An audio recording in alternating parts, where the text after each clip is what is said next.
الحمدللہ رب العالمین والصلاة والسلام علی سید المرسلین وعلی آلہ وصحبہ اجمعین، اما بعد۔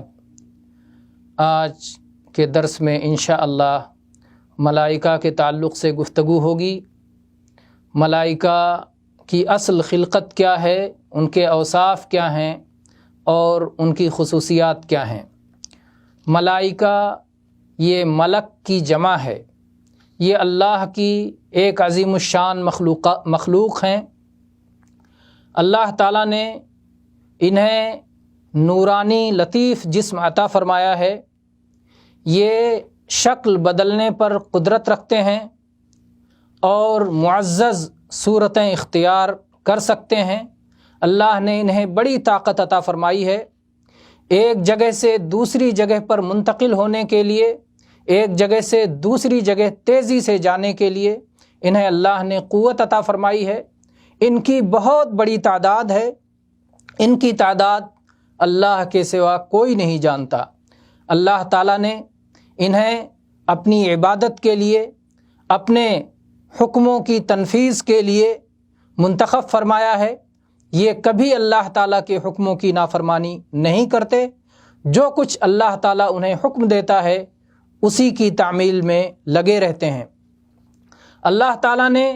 انہیں نور کے مادے سے پیدا فرمایا ہے۔ عائشہ رضی اللہ عنہا کی صحیح مسلم میں 2996 نمبر کی حدیث ہے، فرماتی ہیں کہ رسول اللہ صلی اللہ علیہ وسلم نے ارشاد فرمایا، خلقت الملائکۃ من نور وخلق الجان من مارج من نار وخلق آدم مما وصف لکم۔ ملائکہ کو نور سے پیدا کیا گیا، جنات کو آگ کے شعلوں سے، آگ کی لپٹ سے پیدا کیا گیا، اور آدم کو اس چیز سے پیدا کیا گیا جو تمہیں بتا دیا گیا ہے، یعنی مٹی سے پیدا کیا گیا۔ اور اس کی کس طرح کی مٹی سے، اس کی تفصیلات قرآن پاک کی مختلف آیات میں آئی ہیں۔ کتاب و سنت میں، قرآن و حدیث میں ملائکہ کے اوصاف اور ان کے حقائق کے بیان میں بہت ساری آیات آئی ہیں۔ اللہ تعالیٰ نے انہیں قوت و شدت سے متصف کیا ہے، چنانچہ سورہ تحریم کی آیت نمبر 6 میں اللہ تعالیٰ نے فرمایا، یا ایھا الذین آمنوا قوا انفسکم واہلیکم نارا وقودھا الناس والحجارہ علیہا ملائکۃ غلاظ شداد۔ اے وہ لوگو جو ایمان لائے ہو، اپنے آپ کو اور اپنے اہل و عیال کو ایسی آگ سے بچاؤ، جہنم کی اس آگ سے بچاؤ جس کا ایندھن انسان اور پتھر ہیں، جس پر ایسے فرشتے مقرر ہیں جو نہایت سخت خو اور نہایت شدید ہیں۔ اسی طرح سے اللہ تعالیٰ نے جبریل علیہ السلام کی صفت بیان کرتے ہوئے فرمایا، علمہ شدید القویٰ، کہ انہیں نہایت سخت اور مضبوط فرشتے نے تعلیم دی ہے۔ ایسے ہی اللہ تعالیٰ نے ان کے بارے میں فرمایا، ذی قوت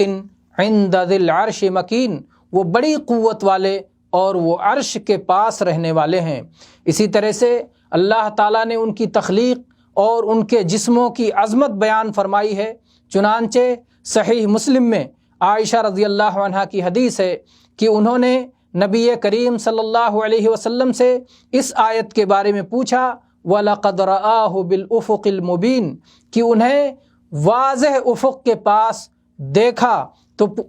اللہ کے نبی صلی اللہ علیہ وسلم نے فرمایا، انما هو جبریل لم ارہ علی صورتہ التی خلق علیہا غیر ہاتین المرتین۔ اس آیت میں جبریل علیہ السلام کا تذکرہ ہے، میں نے انہیں ان کی اس اصل صورت پر، جس صورت پر اللہ تعالیٰ نے انہیں پیدا فرمایا ہے، میں نے صرف انہی 2 مرتبہ دیکھا۔ میں نے انہیں دیکھا کہ وہ آسمان سے اتر رہے تھے اور اپنے عظیم خلقت کی بنا پر آسمان و زمین کے درمیان کی پوری جگہ پر چھائے ہوئے تھے، افق کو گھیرے ہوئے تھے۔ امام احمد کی روایت ہے، عبداللہ ابن مسعود رضی اللہ عنہ بیان کرتے ہیں کہ رسول اللہ صلی اللہ علیہ وسلم نے جبریل علیہ السلام کو ان کی اپنی صورت میں دیکھا کہ ان کے 600 بازو تھے اور ہر بازو سے افق ڈھکا ہوا تھا، افق بند تھا، اور ان کے بازوؤں سے تحاویل، در، یاقوت، موتیاں، یہ ساری چیزیں اس طرح جھڑ رہی تھیں کہ جس کا اللہ تعالیٰ ہی کو علم ہے۔ حافظ ابن کثیر نے اس کی سند کو جید قرار دیا ہے۔ اور اسی طرح سے سنن ابی داؤد کی روایت ہے، جابر ابن عبداللہ رضی اللہ عنہما بیان کرتے ہیں کہ رسول اللہ صلی اللہ علیہ وسلم نے فرمایا کہ مجھے اس بات کی اجازت ملی ہے کہ میں اللہ کے فرشتوں میں سے ایک فرشتے کے بارے میں بیان کروں جو کہ عرش کا اٹھانے والا فرشتہ ہے، اس کے کان کی لو اور اس کی گردن کے درمیان کی وسعت 700 سال کی مسافت ہے۔ کان کی لو اور گردن کے درمیان کی مسافت یا دوری اور طوالت اور عظمت، یہ 700 سال کی مسافت ہے۔ امام حیثمی مجمع الزوائد میں فرماتے ہیں رجالہ رجال الصحیح، جس کی سند میں سب صحیح کے راوی ہیں۔ اسی طرح سے ملائکہ کے اوصاف میں سے یہ بات بھی ہے کہ وہ اپنی تخلیق میں اور اپنی عظمت میں متفاوت ہوتے ہیں، مختلف ہوتے ہیں، ایک دوسرے میں فرق ہوتا ہے۔ تمام فرشتے ایک جیسے نہیں ہیں، کچھ فرشتے ایسے ہیں جو 2 بازو والے ہیں، کچھ 3 بازو والے ہیں، کچھ 4 پروں والے ہیں، اور کچھ ایسے ہیں جن کو 600 پر ہیں، 600 بازو ہیں، جیسا کہ اللہ تعالیٰ نے قرآن پاک میں ارشاد فرمایا، الحمدللہ فاطر السماوات والارض جاعل الملائکۃ رسلا اولی اجنحۃ مثنی وثلاث ورباع یزید فی الخلق ما یشاء۔ ہر قسم کی تعریف اس اللہ کے لیے جو آسمانوں اور زمینوں کا پیدا کرنے والا ہے، جو ملائکہ کو اپنے رسول بنانے والا ہے، جن کو اس نے بازوؤں والے بنایا ہے، کوئی 2 بازو کا ہے، کوئی 3 بازو کا، اور کوئی 4 بازوؤں والا ہے، اور اللہ تعالیٰ جس کی خلقت میں جس طرح چاہتا ہے اضافہ فرماتا ہے۔ اور اسی طرح سے فرشتوں کے اوصاف میں سے حسن و جمال ان کا وصف ہے، یعنی وہ نہایت حسین و جمیل اور خوبصورت ہوتے ہیں، جیسا کہ اللہ تعالیٰ نے جبریل علیہ السلام کے بارے میں فرمایا، علمہ شدید القویٰ ذو مرۃ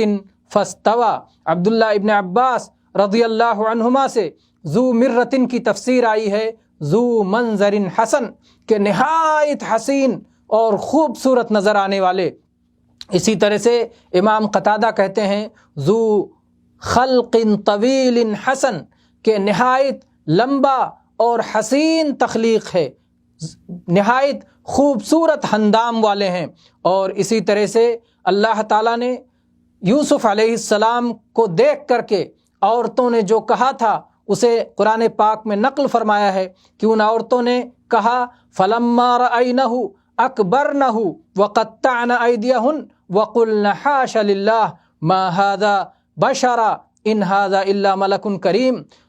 انہوں نے کہا کہ یہ تو کوئی انسان نہیں لگتا، یہ تو کوئی بزرگ فرشتہ معلوم ہوتا ہے، یعنی اس قدر حسین و جمیل تھے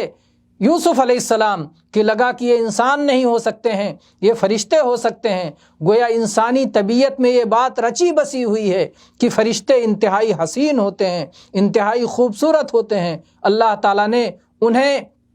انتہائی اعلیٰ قسم کا حسن و جمال عطا فرمایا ہے۔ اسی طرح سے فرشتوں کی صفات میں سے یہ ہے کہ وہ کرام ہیں، ابرار ہیں، وہ نیک ہیں، معزز ہیں۔ اللہ تعالیٰ نے فرمایا بِأَيْدِي سَفَرَةٍ كِرَامٍ بَرَرَةٍ، ایسے ہی اللہ تعالیٰ نے فرمایا وَإِنَّ عَلَيْكُمْ لَحَافِظِينَ كِرَامًا كَاتِبِينَ، تو اللہ نے انہیں کرام کہا کہ وہ بڑے معزز ہیں، بڑے عزت والے ہیں، بڑے شرف والے ہیں۔ اسی طرح سے اللہ تعالیٰ نے ان کی حیا کو بیان کیا ہے، ان کی صفات میں سے حیا بھی ہماری شریعت میں آیا ہے، جیسا کہ نبی کریم صلی اللہ علیہ وسلم کی یہ حدیث جو صحیح مسلم میں 2401 نمبر پہ آئی ہے، عثمان رضی اللہ عنہ کے بارے میں اللہ کے نبی صلی اللہ علیہ وسلم نے فرمایا الا استحی من رجل تستحی منہ الملائکہ، کیا میں ایسے آدمی سے حیا نہ کروں جس سے ملائکہ حیا کرتے ہیں، فرشتے حیا کرتے ہیں۔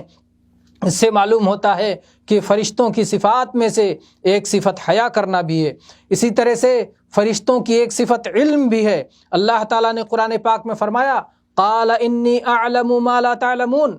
اے فرشتوں میں وہ بات جانتا ہوں جو تم نہیں جانتے۔ اس کا مطلب فرشتے بھی کچھ چیزیں جانتے ہیں، البتہ اللہ کے پاس جو علم ہے اس علم کو فرشتے نہیں جانتے۔ اسی طرح سے اللہ تعالیٰ نے جبریل علیہ السلام کے بارے میں فرمایا علمہ شدید القویٰ، انتہائی مضبوط طاقتور نے اس کی تعلیم دی ہے۔ امام طبری اس آیت کی تفسیر میں کہتے ہیں علمہ محمدً صلی اللہ علیہ وسلم ھذا القرآن جبریل علیہ السلام، جبریل علیہ السلام نے محمد صلی اللہ علیہ وسلم کو اس قرآن مجید کی تعلیم دی ہے۔ تو اس سے معلوم ہوتا ہے کہ جبریل علیہ السلام علم والے ہیں اور تعلیم دیتے ہیں۔ اس کے علاوہ قرآن و حدیث میں بہت سارے عظیم الشان ان کے صفات آئے ہیں، جس سے ان کی عظمت، ان کی بلندی، ان کی رفعت شان اور ان کا مقام و مرتبہ ظاہر ہوتا ہے۔ اسی طرح سے ملائکہ کی چند خصوصیات ہیں، چند امتیازات ہیں جن کے ذریعے سے اللہ تعالیٰ نے اپنی باقی مخلوقات انسان اور جن کے مقابلے میں انہیں ممتاز فرمایا ہے، انہیں اس خصوصیت سے نوازا ہے۔ ان کی ایک خصوصیت یہ ہے کہ وہ آسمانوں کے باشندے ہیں، وہ آسمانوں کے رہنے والے ہیں، وہ زمین میں صرف اللہ کے حکموں کو نافذ کرنے کے لیے آتے ہیں۔ اللہ تعالیٰ نے جو انہیں ذمہ داری عطا فرمائی ہے اس ذمہ داری کو پوری کرنے کے لیے وہ زمین میں اترتے ہیں۔ چنانچہ اللہ تعالیٰ نے فرمایا ينزل الملائکۃ بالروح من امرہ علی من یشاء من عبادہ، اللہ تبارک و تعالیٰ اپنے حکم کو دے کر کے اور اپنے حکم سے اپنی روح دے کر کے جس فرشتے کو چاہتا ہے اپنے جس بندے پر نازل فرماتا ہے۔ اسی طرح سے اللہ تعالیٰ نے فرمایا وَتَرَى الْمَلَائِكَةَ حَافِّينَ مِنْ حَوْلِ الْعَرْشِ يُسَبِّحُونَ بِحَمْدِ رَبِّهِمْ، آپ دیکھیں گے کہ ملائکہ عرش کے چاروں طرف گھیرے ہوئے ہیں اور اپنے رب کی حمد اور تسبیح کر رہے ہیں۔ اسی طرح سے ابو ہریرہ رضی اللہ عنہ کی حدیث ہے، فرماتے ہیں کہ رسول اکرم صلی اللہ علیہ وسلم نے ارشاد فرمایا یتعاقبون فیکم ملائکۃ باللیل وملائکۃ بالنہار، کہ تمہارے درمیان رات کے فرشتے اور دن کے فرشتے یکے بعد دیگرے آتے جاتے رہتے ہیں، آگے اور پیچھے آتے جاتے رہتے ہیں۔ وہ صبح کی صلاۃ میں اور عصر کی صلاۃ میں، یعنی صلاۃ فجر اور صلاۃ عصر میں اکٹھا ہوتے ہیں۔ جو لوگ رات میں رہے وہ صلاۃ فجر میں پھر اوپر چڑھ جاتے ہیں اور اللہ تعالیٰ ان سے سوال کرتا ہے، جبکہ اللہ تعالیٰ خوب جانتا ہے اور وہ اس کے باوجود سوال کرتا ہے اور کہتا ہے کیف ترکتم عبادی، اے فرشتوں میرے بندوں کو تم نے کس حالت میں چھوڑا ہے؟ تو فرشتے کہتے ہیں ترکناہم وہم یصلون واتیناہم وہم یصلون، ہم اس حالت میں آئے کہ وہ لوگ صلاۃ ادا کر رہے تھے اور ہم نے انہیں اس حالت میں چھوڑا کہ وہ صلاۃ ادا کر رہے تھے، یعنی پہنچے تھے تب بھی صلاۃ ادا کر رہے تھے اور واپس ہوئے تب بھی صلاۃ ادا کر رہے تھے، کیونکہ صلاۃ فجر اور صلاۃ عصر کے وقت میں فرشتوں کی ذمہ داری تبدیل ہوتی ہے، اور ایک فرشتے دن کے فرشتے نازل ہوتے ہیں اور رات کے فرشتے اوپر جاتے ہیں، یا رات کے فرشتے اترتے ہیں اور دن کے فرشتے اوپر جاتے ہیں۔ یہ حدیث صحیح بخاری میں 555 اور صحیح مسلم میں 632 نمبر پر موجود ہے۔ اسی طرح سے فرشتوں کی خصوصیات میں سے یہ ہے کہ کسی فرشتے کو مؤنث اور فیمیل اور عورت یا خاتون نہیں کہا جا سکتا ہے، یہ ان کی خصوصیت ہے۔ اللہ تعالیٰ نے کافروں پر رد کرتے ہوئے، ان کا انکار کرتے ہوئے ارشاد فرمایا وَجَعَلُوا الْمَلَائِكَةَ الَّذِينَ هُمْ عِبَادُ الرَّحْمَنِ إِنَاثًا أَشَهِدُوا خَلْقَهُمْ سَتُكْتَبُ شَهَادَتُهُمْ وَيُسْأَلُونَ، اور وہ ملائکہ، وہ فرشتے جو اللہ کے مخصوص بندے ہیں، ان لوگوں نے انہیں مؤنث قرار دیا، کیا ان کی تخلیق کے وقت یہ لوگ حاضر تھے؟ ان کی گواہی کو لکھا جائے گا اور ان سے باز پرس ہوگی۔ اللہ تعالیٰ نے فرمایا ان الذین لا یؤمنون بالآخرۃ لیسمون الملائکۃ تسمیۃ الانثی، کہ جو لوگ آخرت پر ایمان نہیں رکھتے وہ فرشتوں کو عورتوں جیسا نام دیتے ہیں۔ اسی بنیاد پر اہل علم نے یہ مسئلہ بھی ذکر کیا ہے کہ کسی لڑکی کا ملائکہ نام نہیں رکھا جائے گا، ملک نہیں نام رکھا جائے گا، اس لیے کہ ملک واحد ہے اور ملائکہ جمع ہے، اور یہ فرشتوں کے لیے ہے، اور فرشتوں کو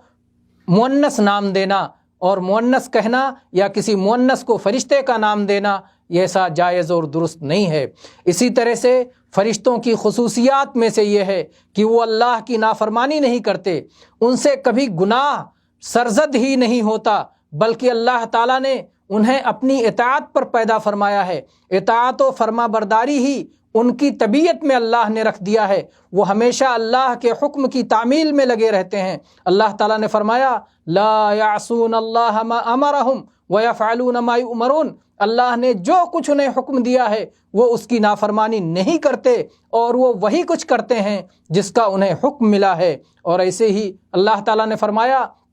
لا یسبقونہ بالقول وہم بامرہ یعملون، وہ کبھی اپنی بات میں اللہ سے آگے نہیں بڑھتے، وہ چپ چاپ اللہ کی بات کا انتظار کرتے ہیں، اللہ کے حکم کا انتظار کرتے ہیں اور اللہ کے حکم پر عمل کرتے ہیں۔ اسی طرح سے فرشتوں کی خصوصیات میں سے یہ ہے کہ وہ اللہ کی عبادت سے کبھی اکتاتے نہیں ہیں، کبھی انہیں اللہ کی عبادت میں تھکاوٹ یا اکتاہٹ نہیں ہوتی۔ اللہ تعالیٰ نے فرمایا وَمَنْ عِنْدَهُ لَا يَسْتَكْبِرُونَ عَنْ عِبَادَتِهِ وَلَا يَسْتَحْسِرُونَ يُسَبِّحُونَ اللَّيْلَ وَالنَّهَارَ لَا يَفْتُرُونَ، جو اللہ کے پاس فرشتے ہیں، ملائکہ ہیں، وہ اللہ کی عبادت سے تکبر نہیں کرتے، اکڑتے نہیں، اور نہ ہی وہ کبھی تھکتے اور اکتاتے ہیں۔ وہ شب و روز، وہ دن رات اللہ کی تسبیح میں لگے رہتے ہیں، انہیں کسی قسم کا فتور اور تھکاوٹ نہیں ہوتی۔ ایسے ہی اللہ تعالیٰ نے فرمایا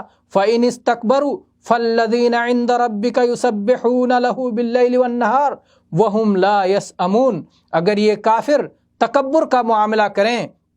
تو آپ یہ بات یاد رکھیں کہ آپ کے رب کے پاس جو فرشتے ہیں وہ شب و روز اللہ کی تسبیح میں لگے رہتے ہیں، اور وہ کبھی اکتاہٹ بھی ظاہر نہیں کرتے، کبھی انہیں اکتاہٹ بھی نہیں ہوتی۔ تو یہ